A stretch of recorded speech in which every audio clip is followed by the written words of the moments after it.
Le 18 février 2000, un par un froid dimanche matin.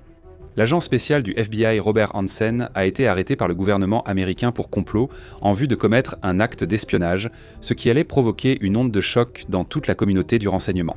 Robert Hanssen, un agent du FBI apparemment ordinaire et respecté, allait être révélé comme l'un des agents doubles les plus notoires. Le département de la justice a qualifié cela de pire catastrophe du renseignement de l'histoire des États-Unis. Mais qu'est-ce qui a poussé cet agent du FBI discret sur la voie du mensonge, de la trahison et de la tromperie ? Pourquoi aurait-il trahi son pays et vendu des secrets aux soviétiques pendant des décennies ? Qu'espérait-il gagner et comment a-t-il pu passer inaperçu aussi longtemps ? Rejoignez-nous pour plonger au cœur de l'histoire infâme de Robert Hanssen. Robert Hanssen est né à Chicago, dans l'Illinois, le 18 avril 1944 dans une famille luthérienne d'origine allemande et polonaise. Son père était officier au sein du département de police de Chicago et sa mère était femme au foyer. Tout au long de son enfance, Hanssen a entretenu une relation d'amour-haine avec son père. Bien que son père le rabaissait et le maltraitait, Hanssen l'admirait ouvertement et le considérait comme un modèle. Beaucoup pensaient en tout que le comportement de son père aurait une grande influence sur ce qui allait arriver. Pendant l'adolescence de Hanssen, il était connu pour s'intéresser passionnément à l'espionnage soviétique, croyant qu'ils étaient tous les meilleurs dans le domaine de l'espionnage. Il cherchait à comprendre les mécanismes internes du KGB et allait plus tard étudier le russe à l'université, après avoir obtenu son diplôme universitaire avec une maîtrise en comptabilité. Il serait refusé par la National Security Agency et finirait par rejoindre le département de police de Chicago. Tout comme son père, sauf que Hanssen n'était pas un policier ordinaire. Ironiquement, il travaillait en comptabilité judiciaire, où il enquêtait sur des policiers soupçonnés de corruption. Après 3 ans au sein de la police de Chicago, Hanssen quitterait son emploi et rejoindrait le FBI. Le 12 janvier 1976, Hanssen a prêté serment de fidélité et d'allégeance aux États-Unis. Mais seulement 3 ans plus tard, Hanssen sombrerait dans les ténèbres et commencerait à trahir ce serment. Hanssen a débuté au FBI comme tout agent, en se concentrant sur son travail, en s'investissant et en fondant une famille. Les premières années Toulouse étaient ordinaires, jusqu'à 3 ans après le début de sa carrière, quand il a été affecté au contre-espionnage. Sa nouvelle tâche consistait à créer une base de données sur le renseignement soviétique, marquant le début d'un tournant surprenant dans sa carrière. De façon inattendue, Hanssen a pris son premier contact avec les soviétiques en approchant un agent du renseignement militaire soviétique et en proposant d'être un agent double.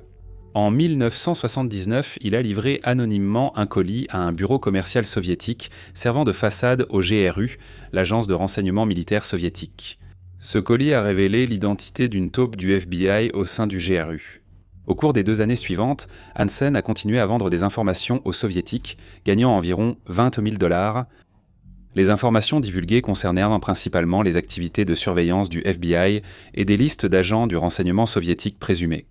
La trahison la plus significative durant cette période a concerné Dmitri Polyakov, un général de l'armée soviétique qui avait été un informateur crucial de la CIA, transmettant d'importantes quantités d'informations aux services de renseignement américains. Tragiquement, à la suite de cette trahison, Polyakov sera plus tard exécuté par les soviétiques. L'impact des actions de Hanssen sur le renseignement américain a suscité des inquiétudes au sein de la communauté du renseignement, signalant la possible présence d'une taupe.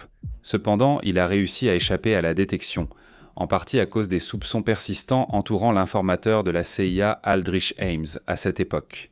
Fait intéressant, alors que Hanssen restait hors de portée de la surveillance du FBI, il n'a pas pu échapper à l'attention de sa femme. En 1980, elle l'a surpris avec des documents à l'apparence suspecte et l'a confronté à ce sujet. Il lui a avoué, de façon choquante, qu'il vendait des secrets aux soviétiques. On aurait cru qu'il trouverait une meilleure excuse. Il lui a assuré que les secrets transmis étaient en sans valeur et promis de ne plus parler aux soviétiques. Bien que Hanssen ait pu tenir cette promesse à sa femme et arrêter d'espionner pendant 5 ans, il a fini par reprendre ses activités néfastes et recommencer à espionner pour les soviétiques. Sauf que cette fois, Hanssen allait porter sa trahison à un tout autre niveau, et il n'y aurait plus de retour en arrière.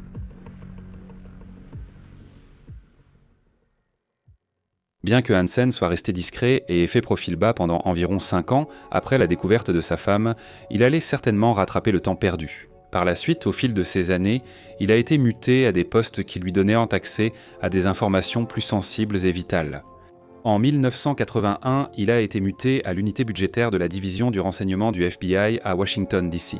Puis, de 1983 à 1985, il a fait partie de l'unité d'analyse soviétique du FBI. Chacun de ces postes lui a permis d'obtenir des documents et informations classifiés qu'il partageait ensuite avec ses agents de liaison. Les choses ont pris une tournure sérieuse en 1985, lorsque Hansen a commencé à opérer comme agent double, utilisant le pseudonyme Ramon Garcia.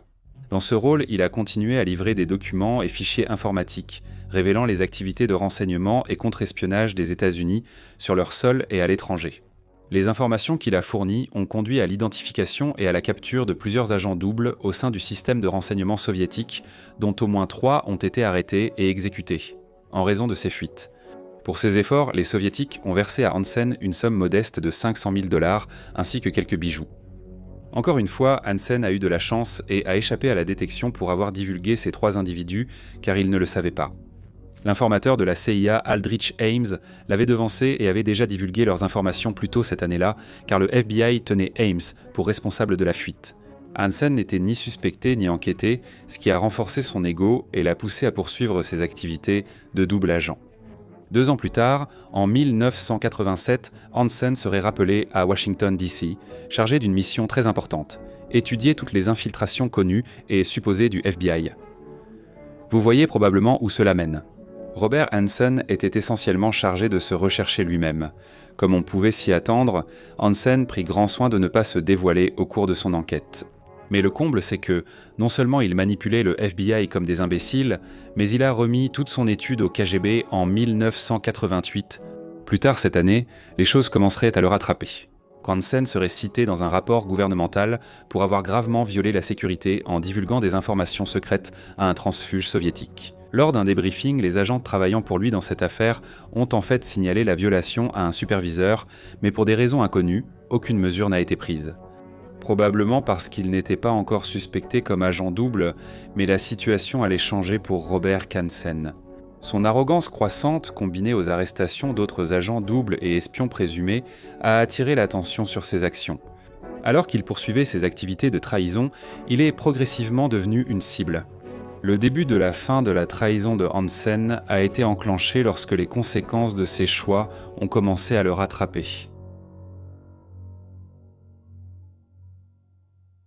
Tout au long de la fin des années 1980, Hansen, pensant probablement qu'il ne serait jamais attrapé, a poursuivi sa série d'espionnage. Il a partagé de nombreuses informations avec les soviétiques, y compris des détails sur les plans du gouvernement américain en matière de renseignement, rassemblant des listes supplémentaires de doubles agents américains et d'autres informations cruciales. Cependant, en 1990, les soupçons entourant Hansen ont commencé à s'intensifier. La même année, Mark Walk, le beau-frère de Hansen et également agent du FBI, est devenu soupçonneux des activités d'espionnage de Hansen.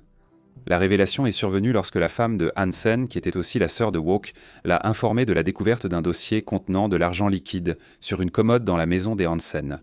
Walk avait déjà entendu de sa sœur que Hansen avait évoqué la possibilité de prendre sa retraite dans le bloc communiste de l'Est, en Russie soviétique.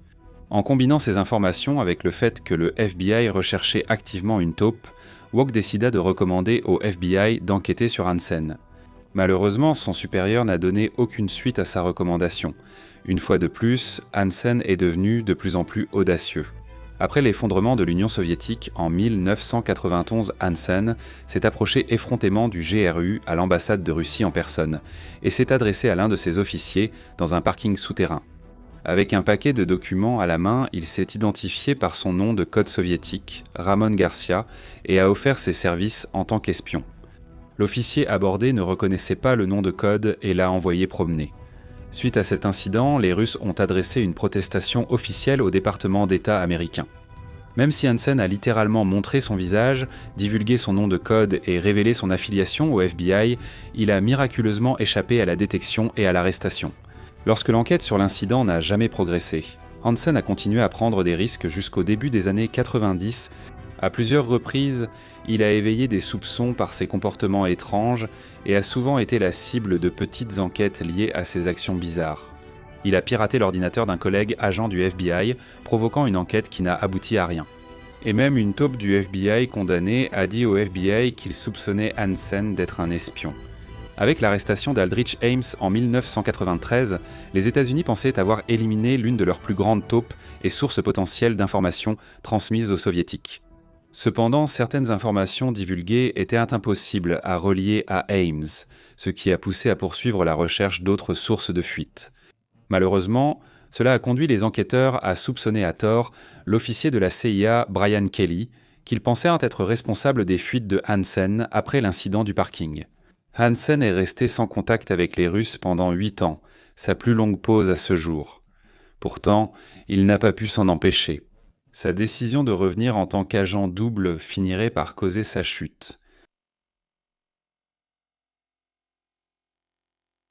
Dans l'année, suite à l'arrestation d'Aldrich Ames, le FBI et la CIA ont formé une équipe conjointe de chasse aux taupes pour découvrir qui était à l'origine de ces fuites de renseignements et ont donné au suspect le nom de code Grey-Sweet.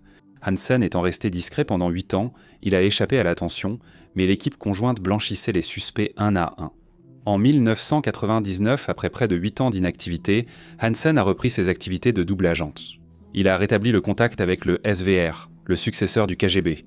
Malgré cette pause de 8 ans, le FBI et la CIA recherchaient toujours activement Hansen.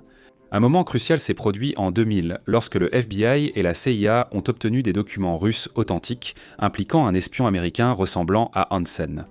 Les enquêteurs ont recruté des officiers russes mécontents pour démasquer les taupes, investissant des millions de dollars pour acquérir un dossier spécifique contenant une cassette audio de Hansen. Ils ignoraient simplement que c'était lui sur l'enregistrement. Après l'avoir obtenu, les enquêteurs l'ont écouté. La cassette contenait une conversation entre la taupe et un agent du KGB. Bien que la voix paraisse familière, ils n'étaient pas certains de son identité. Les enquêteurs n'ont découvert les notes de la taupe qu'en examinant les dossiers fournis par l'agent russe. En utilisant une citation du discours de George S. Patton à la 3e armée à propos des Japonais violets et pisseux, l'un des enquêteurs s'est souvenu que Hansen avait utilisé cette même citation. Après avoir réécouté l'enregistrement, ils ont reconnu que la voix inconnue était celle de Hansen, avec la taupe. Enfin, les lieux, les dates et les affaires identifiées ont été comparés avec les activités de Hansen pendant cette période. 2 empreintes digitales sur un sac poubelle du dossier ont été identifiées comme celles de Hansen. Il ne restait plus qu'à le surprendre en flagrant délit pour maximiser les chances de condamnation. Hansen allait prendre sa retraite, les enquêteurs devaient donc agir vite pour l'attraper en flagrant délit d'espionnage. À ce moment-là, Hansen était détaché au bureau des missions étrangères du département d'État. La direction du FBI a décidé qu'il fallait retirer Hansen de son poste temporaire et le ramener au siège du FBI pour le surveiller de près. Ils lui ont offert une promotion et une mission simple pour le mettre à l'aise. Après tout, qui augmenterait quelqu'un s'il était soupçonné? Cela a probablement encore plus gonflé l'ego de Hansen. En février 2001, environ 300 personnes travaillaient sur l'enquête et surveillaient Hansen. Il était suivi depuis le moment où il quittait sa maison jusqu'à son retour le soir. Et grâce à leur surveillance, ils ont confirmé qu'il était toujours un espion actif. Tout a culminé le 18 février 2001 à Folkestone Park, à Vienne, en Virginie. Par un froid dimanche matin, Hansen avait prévu une remise secrète d'informations pour les Russes, sous la surveillance étroite du FBI. Ils l'ont vu descendre sous un pont, déposer le paquet, remonter et retourner à sa voiture, alors qu'il attrapait ses clés. 2 fourgons du SWAT ont dérapé devant lui et l'ont arrêté. Lors de son arrestation, Hansen a demandé « Qu'est-ce qui vous a pris autant de temps ?» Avec Hansen en garde à vue, l'un des agents doubles les plus notoires de l'histoire des États-Unis avait enfin été capturé. Mais comment la justice a-t-elle été rendue? Avec Hansen arrêté et une quantité incroyable de preuves contre lui. Il finirait par plaider coupable de 15 chefs d'accusation d'espionnage le 6 juillet 2001 dans le cadre de son accord de plaidoyer. Il éviterait la peine de mort en échange d'une coopération totale pour révéler ses activités au gouvernement, mais pas au public. Hansen serait condamné à la prison à vie sans libération conditionnelle, passant le reste de ses jours dans une cellule de la célèbre prison Supermax ADX Florence, Colorado. Il passerait 23 heures par jour dans cette cellule jusqu'à son décès le 5 juin 2023. Hansen a prêté serment de soutenir et de défendre la Constitution des États-Unis contre tous les ennemis, étrangers et nationaux, et de lui porter une foi et une allégeance véritables. Mais au lieu de cela, il a décidé de violer ce serment. Le FBI lui a confié certains des secrets les plus sensibles du gouvernement américain, et au lieu d'honorer cette confiance, il en a abusé et l'a trahi. Si vous voulez en savoir plus sur Robert Hanssen et l'histoire de sa capture, nous avons une lecture recommandée pour vous. Découvrez Espion, l'histoire intérieure de la trahison de l'Amérique par Robert Hanssen du FBI, de David Wise. Scannez le code QR à l'écran ou rendez-vous sur le lien dans la description ci-dessous.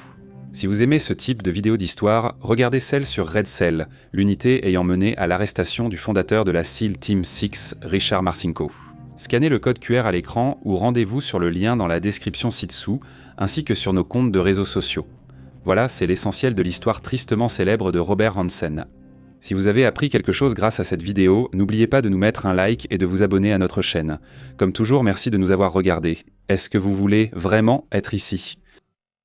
Tous vos amis s'abonnent à General Discharge et vous ne voulez même pas être ici.